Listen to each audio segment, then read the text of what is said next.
معزز سامعین گرامی قدر، آپ کے سامنے چند باتیں آج رکھنی ہیں۔ ان میں سے پہلی بات یہ ہے کہ ہمارے جو تعلیمی ادارے ہیں، خاص طور پر میٹرکولیشن کے بعد یا او لیولز کے بعد جن کالجز اور یونیورسٹیز کی طرف ہمارے بچے روح کرتے ہیں اور خواہش کرتے ہیں کہ ان میں داخلے لینے ہیں، ان یونیورسٹیز اور ان تعلیمی اداروں میں جو اخلاق اور تربیت کے ادارے ہیں، ان کے اندر اخلاق اور تربیت کے جنازے پڑھائے جا رہے ہیں اور اخلاق اور تربیت کے جنازے اٹھ رہے ہیں۔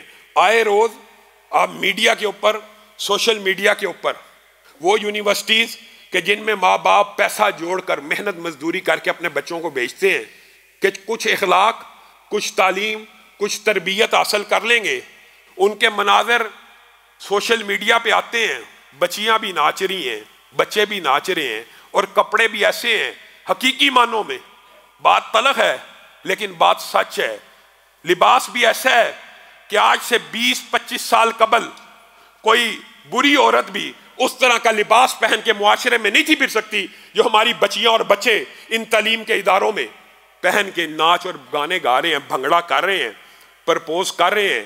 کس قسم کی پارٹیز اور کس قسم کے فنکشن نہیں ہو رہے، اور دکھ کے ساتھ کہنا پڑ رہا ہے، دکھ کے ساتھ ان میں سے اکثر یونیورسٹیوں کے جو مالک ہیں، جو چیئرمین ہیں، ان کا پس منظر مذہبی ہے۔ اب میں کیا نام لوں؟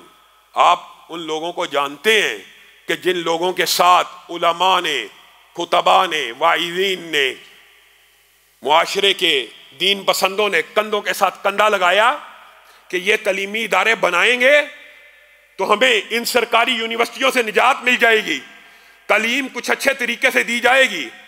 ہوا اس سے بھی الٹ، انہوں نے سرکاری یونیورسٹیوں کو بھی ماند کر دیا، اور سرکاری یونیورسٹیوں کے اندر اس طرح کے کنسرٹ اور پارٹیز نہیں ہوتے جس طرح کے پرائیویٹ اداروں کے اندر ہوتے ہیں۔ ہاں، اویس رؤوف صاحب کو اور میاں عمر محمود کو ہم یہ کہنے میں حق بجانب ہیں کہ اولا لک فاولا، آپ کو تو احتیاط کرنی چاہیے، آپ کو تو پہلے آپ پانی کا وہ قطرہ ثابت ہونا چاہیے۔ کتنی یونیورسٹیاں جن کی بیک کے اوپر مذہبی منظم جماعتیں بھی ہیں، ان یونیورسٹیوں کے اندر بھی یہ حال ہوگا۔ اور اویس رؤوف اور میاں عمر محمود جن کا تعلق بنیادی طور پہ مذہبی جماعتوں سے ہے، ان کی یونیورسٹیوں کے اندر بھی تعلیم کا ایسے جنازہ نکالا جائے گا، پھر ہم کس کے سامنے شکوہ کریں، پھر ہم کس کے سامنے گریہ کریں؟ علامہ اقبال نے اسی لیے کہا تھا، خوش تو ہم بھی ہیں جوانوں کی ترقی سے مگر لب خنداں سے نکل جاتی ہے فریاد بھی ساتھ۔